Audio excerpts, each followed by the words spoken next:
Guys, do you know there's a moment when political loyalty collides with personal reality? Now, that moment has gone viral again. Why?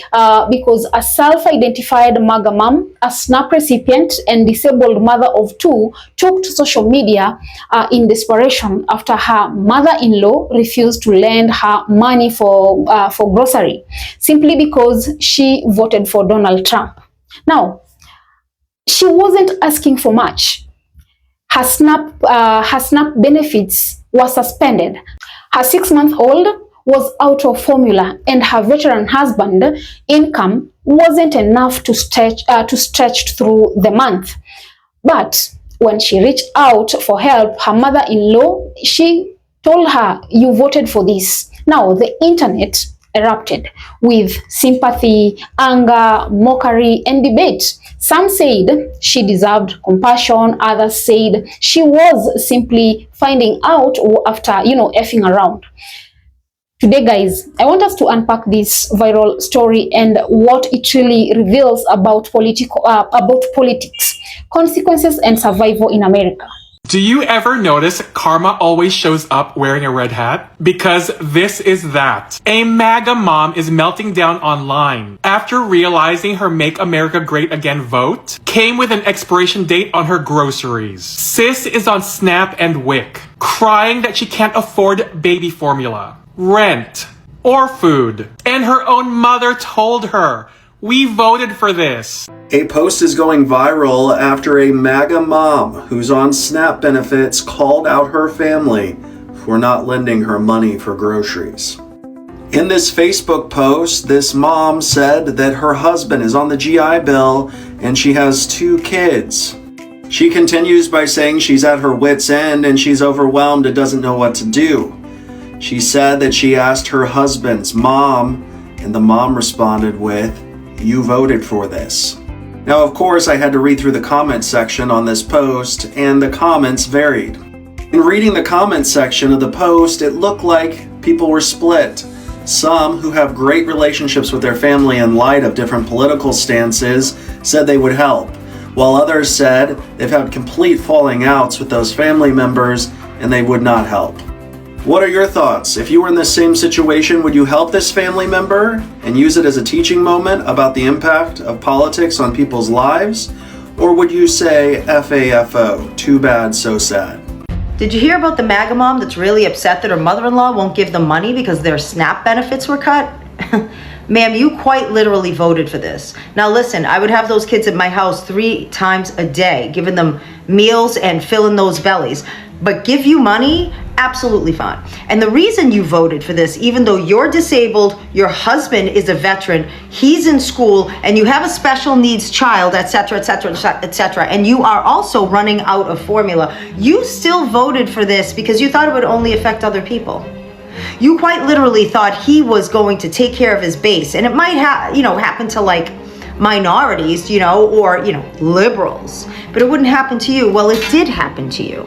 As simple as that chart may be for the rest of us to understand, MAGA can't seem to get it through their thick red hats. And today's MAGA victim of effing around and finding out is none other than one MAGA mom and SNAP beneficiary who's going absolutely viral right now for blasting her family after they refused to lend her money for groceries. And this quickly sparked some fierce debate online, with some commenters saying that the family was being cold-blooded for denying her the food money, and others landing in the camp of, hey, you voted for this. Have you seen that viral video going around of that MAGA voter who is mad that her family won't lend her money for groceries because they done cut off her SNAP benefits? Now, I love a good MAGA fuck around and find out. I love it. I love this for them. But what makes this even better is that there are also videos and pictures circulating of the Halloween party that Syphilitic Sid through last night. It was Great Gatsby themed, and they are now reporting that them tickets were $1 million a pop. Not only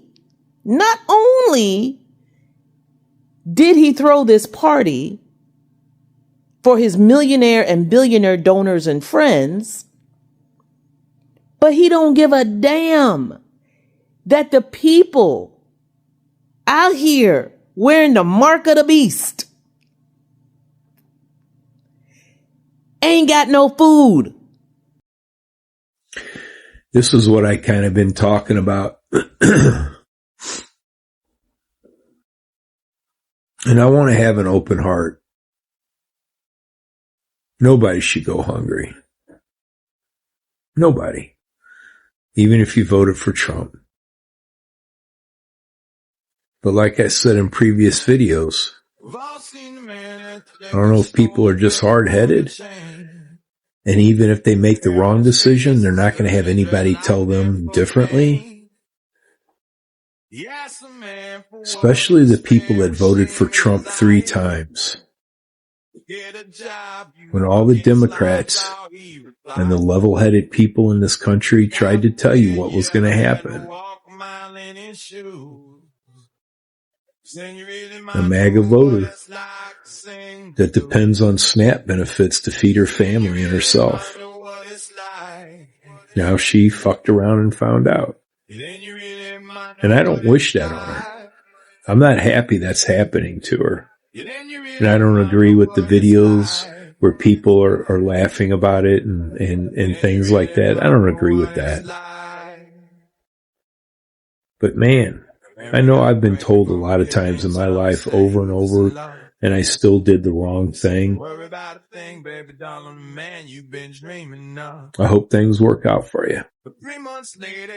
The story hits deeper than just one woman's struggle. It's the collision point between ideology and survival. A MAGA voter whose daily life depends on the very government programs her chosen politicians often target for cuts. She's on SNAP and she's disabled, and her husband, a veteran, relies on the GI Bill for education. These programs aren't luxuries. They are lifelines. But when her benefits were halted, the political slogan stopped mattering. Hunger doesn't care about party lines. Online people split into camps. Some called the mother-in-law cruel for letting her grandkids go hungry. Others argued this was a wake-up call, that the MAGA mom was now living through the real-world impact of the policies she supported. And beneath all the comments, there is a painful truth emerging. A realization that that political loyalty doesn't protect you from political consequences. This viral moment isn't just about food stamps. It's about faith in a political identity that promised to protect real American until it didn't. The MAGA mom's post paints a vivid picture of a family on the edge. 2 small children, a disabled mother, a veteran husband in school, and empty cupboards. She said she felt ashamed and betrayed. Her mother-in-law's response, "We voted for this," was cold, yes, but it was also brutally honest. It forced a mirror into the face of a movement that often preaches self-reliance while quietly depending on the safety nets it condemns. Now, let's be clear. The pain here is real. A suspended SNAP account means no groceries, no formula, no food for your kids. And when someone's ideology tells them government help is bad until they desperately need it, the emotional conflict becomes unbearable. This is what commentators call the consequence gap. When the lived reality of policy finally collides with the myth of immunity. Many MAGA supporters genuinely believe that benefit cuts and shutdown would only hurt other people. Who are the other people? Immigrants, minorities, or liberals? Not them. But policy doesn't discriminate once it's implemented. It doesn't ask who you voted for before your EBT card stops working. Some commentators online summed it up, bluntly. Some said MAGA people were fine when other people were going, they were going to suffer. That line stings because it speaks to a national pattern, a tendency to think political pain only belongs to others until it arrives on your doorstep. The irony is profound. A movement that promised to put America first now finds some of its most loyal supporters standing in grocery aisles calculating which baby formula they can no longer afford. Meanwhile, the political elite, the donors and strategists behind the slogans, they attend $1 million galas dressed as great Gatsby characters, sipping champagne, far removed from the people who believed their promises. This contrast exposes the deeper truth. The MAGA brand sold economic empowerment but delivered economic vulnerability, especially for working class and low-income voters. And when the mother-in-law said, "You voted for this," it wasn't just cruelty, it was a statement of reckoning. It meant you can't separate the vote from the outcome. It meant the system you empowered is now doing what it said it would, even if you didn't think it would touch you. What's heartbreaking is how this story reveals the human cost of political loyalty. It's easy to chant slogans when the pantry is full. It's harder when your kids are hungry and your pride can't feed them. Now, the online debate around this family became a digital morality play. Some argued compassion should transcend politics, that no child should suffer because of a parent's vote. Others said accountability must mean something, that personal responsibility includes owning the results of your own choice.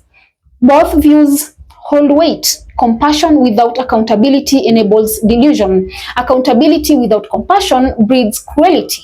But the larger lesson isn't about whether we should help or judge this one mother. It's about recognizing how disinformation and political manipulation convince ordinary people to vote against their own material well-being. When working class voters are told that government help is dependency, while billionaires receive tax breaks and subsidies, that's not patriotism, that's propaganda. And yet millions believe it. They believe they are defending freedom by dismantling the very systems keeping their families afloat. That is not stupidity, it's misplaced trust. A trust weaponized by political operatives who profit from outrage while their supporters face eviction, hunger, or even job losses. So yes, this viral MAGA mom story is ironic, even darky, poetic, but it's also a warning, because as long as empathy is divided by ideology, as long as poverty is politicized, and as long as people believe suffering is deserved based on who you voted for, these cycles will repeat. In the end, maybe the real question isn't whether the mother-in-law should have helped. Maybe it's whether America still believes in helping anyone at all. Guys, drop a comment below. Let me know what are your thoughts. Also remember to subscribe, like, and share as well. And until next time, bye-bye.